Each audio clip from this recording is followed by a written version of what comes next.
Hello সবাইকে, আসসালামু আলাইকুম। কাছের এবং দূরের যে যেখানে বসে আজকের ভিডিওটি দেখছেন সবাইকে আবারও স্বাগত জানাচ্ছি আমার নতুন আরও একটি ভিডিওতে। আমি কিন্তু সব সময় আপনাদের সাথে সহজভাবে ভিডিও শেয়ার করার চেষ্টা করি।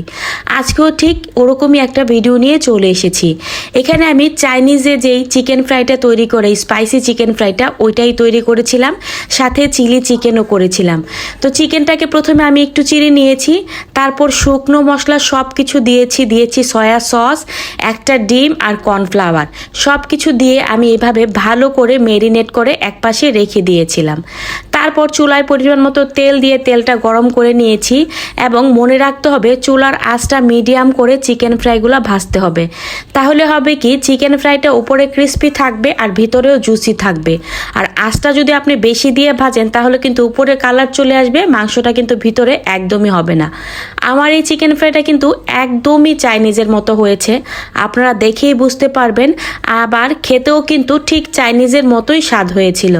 বাসার সবাই খেয়ে এটা খুব পছন্দ করেছে।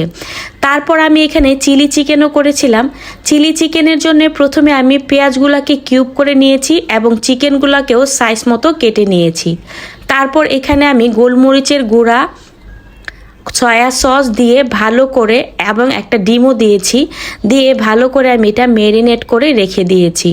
চুলার মধ্যে প্যানে আমি আগে তেলটা গরম করে নিয়েছি, তারপর আমার এই ম্যারিনেটটা চুলায় দিয়ে দিয়েছি আর এটা একটু ভালো করে ভেজে নিয়েছি। এটা ভাজা হয়ে গেলে আমি 1 টেবিল চামচ পরিমাণে কর্নফ্লাওয়ার আগে থেকেই ঠান্ডা পানিতে গুলিয়ে রেখেছিলাম, এটা দিয়ে দিয়েছি।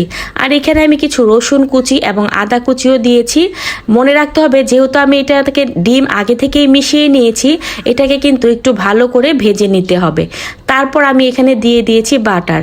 আপনারা চাইলে ঘি অথবা বাটার যে কিছুই দিতে পারেন, তাহলে কিন্তু স্বাদটা যেমন হয় তেমনি এটার সুন্দর একটা স্মেলও চলে আসে। আর সাথে কিন্তু আমি ফ্রাইড রাইসও করেছিলাম, আর ফ্রাইড রাইসের অনেকগুলি ভিডিও আমার চ্যানেলে দেওয়া আছে, তাই আমি এখানে আর ফ্রাইড রাইসের ভিডিওটি দেইনি। সবাই ভালো থাকবেন, সুস্থ থাকবেন। আমার ভিডিওটি যদি ভালো লেগে থাকে তাহলে অবশ্যই আমার চ্যানেলটিতে সাবস্ক্রাইব করে আমার পাশে থাকবেন।